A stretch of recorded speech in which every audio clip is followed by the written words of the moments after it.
जय गजानन माऊली. तर मित्रांनो, आज मी तुम्हाला जगातील सर्वात सुंदर मंदिर दाखवणार आहे. जर तुम्हाला हे मंदिर पाहायची इच्छा होत असेल तर आमच्या व्हिडिओला सुरूपासून अंतपर्यंत नक्की बघा. तर हे मंदिर पाहण्यासाठी तुम्हाला शेगावला यावं लागेल, कारण की संत श्री गजानन महाराजांचे शेगावचे मंदिर हे जगातील सर्वात सुंदर मंदिर म्हणून ओळखले जाते.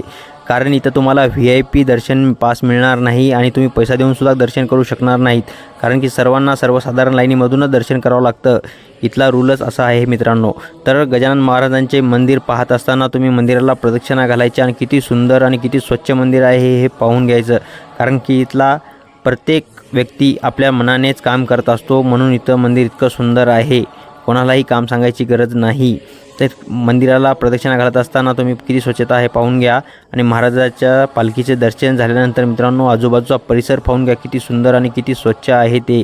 कारण की इथे निस्वार्थ मनाने केलेली सेवा ही खूपच छान केली जाते.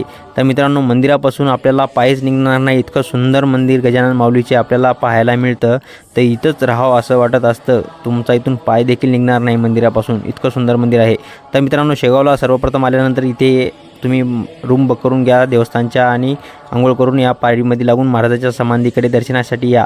तर महाराजाच्या समाधीकडे येत असताना तुम्ही या बारीमध्ये महाराजांच्या नावाचा जयघोष करायचा आणि मंदिराला प्रदक्षिणा घालायला विसरू नका. मित्रांनो, खूपच सुंदर मंदिर, असं सर्वत्र पाहून घ्या किती आजूबाजूचा परिसर चांगला आहे. तर महाराजांच्या मठामध्ये गेल्यानंतर इथे मधामध्ये समाधीचं दर्शन घ्यायचं. महाराजांची किती सुंदर मूर्ती आहे हे पाहून घ्यायचं आणि आजूबाजूचा परिसर पाहायचा. तर बारीमध्ये तुम्ही असताना किती नावाचा जयघोष होत असतो हे सारखं पाहत राहायचं, लक्ष देऊन ऐकायचं. काय काय लोक म्हणतात ते सर्व काही महाराजांच्याच नावाचा जयघोष होतो. महाराजांच्या समाधीचं दर्शन झाल्यानंतर आपण मंदिराला प्रदक्षिणा घालून घ्यायचा आणि किती आजूबाजूचा सुंदर परिसर आहे हे सर्व काही पाहून घ्यायचं. इथं आल्यानंतर 2-4 दिवसाचा टाईम काढून या, कारण की पूर्णतः बघण्याकरिता तुम्हाला शेगाव 2-4 दिवस तर आरामशीर लागतील मित्रांनो. तर इथं तुम्ही आल्यानंतर प्रसादालयामध्ये जाऊन महाप्रसाद घ्यायला विसरू नका, कारण की इथला महाप्रसाद 5 स्टार हॉटेलपेक्षाही चांगला दिला जातो. रोजच्या जेवणामध्ये तुम्हाला 5-7 आयटम दिले जातात.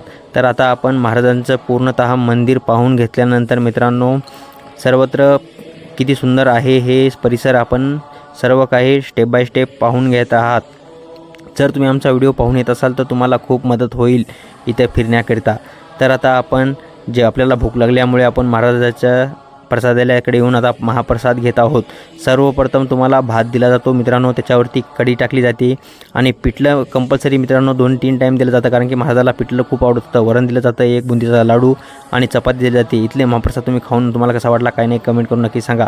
तर तिथून आता आपण इकडे आनंदसागर पाहण्याकरिता आध्यात्मिक केंद्राकडे आलेलो आहोत. इथला आनंदसागरसुद्धा खूप मस्त आहे मित्रांनो.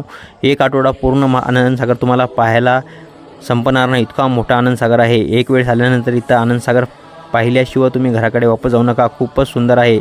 जर तुम्ही आनंदसागर पाहिला नाही तर तुम्हाला वाटेल की तुमची ट्रिप अधुरी राहिली, कारण की आनंदसागरच पाहिला नसला तर तुमची ट्रिप अधुरीच मानली जाईल. त्यासाठी इथं आल्यानंतर आध्यात्मिक केंद्र पूर्णतः आनंदसागर फिरून पहा, किती सुंदर आणि किती भारी बांधला गेला आहे मित्रांनो. आता आनंदसागर खुला झालेला आहे पाहण्याकरिता, तुम्हाला फिरण्याकरिता. त्यासाठी अवश्य इथं आल्यानंतर आनंदसागर पूर्णतः फिरून पहा. तर इथे तुम्हाला जर आनंदसागर फिरून पाहणं होत नसेल तर तुम्हाला इथं ट्रेन देखील आहे, या ट्रेनमध्ये बसून तुम्ही पूर्णतः आनंदसागर पाहू शकता. तर हे आहे महादेव मंदिर मित्रांनो. महादेव मंदिराच्या चारही साईडला नंदी ठेवले गेले आहे, तर मधामध्ये महादेव मंदिर आहे. तिथून मी महादेवराव मंदिरापासून तुम्हाला शूटिंग करून दाखवत आहे. बा नंदी दिसत आहे, तर 360 डिग्री कॅमेरा फिरून मला आनंदसागरमधला दाखवत आहे. पूर्णतः इतकं सुंदर आणि इतकं स्वच्छ तुम्हाला आनंदसागर देखील मी पाहायला मिळणार आहे.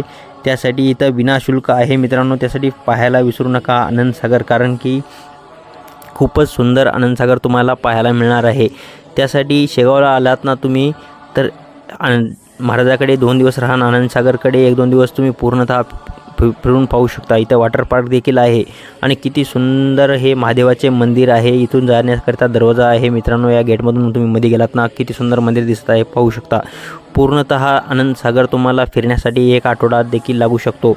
आणि तुम्ही बसचं तिकीट काढून मधामध्ये जर तुम्ही रेल्वेनं फिरलात ना तर तुम्हाला एका दिवसामध्ये पूर्णतः आनंदसागर पाहणं होईल पूर्ण फिरून. तर इथे तुम्ही कृष्णाला पाहू शकता. तुम्ही सर्व काही आनंदसागरमध्ये स्टेप बाय स्टेप पाहण्याकरिता मी तुमच्यासाठी खास करून हा व्हिडिओ शूट केला आहे.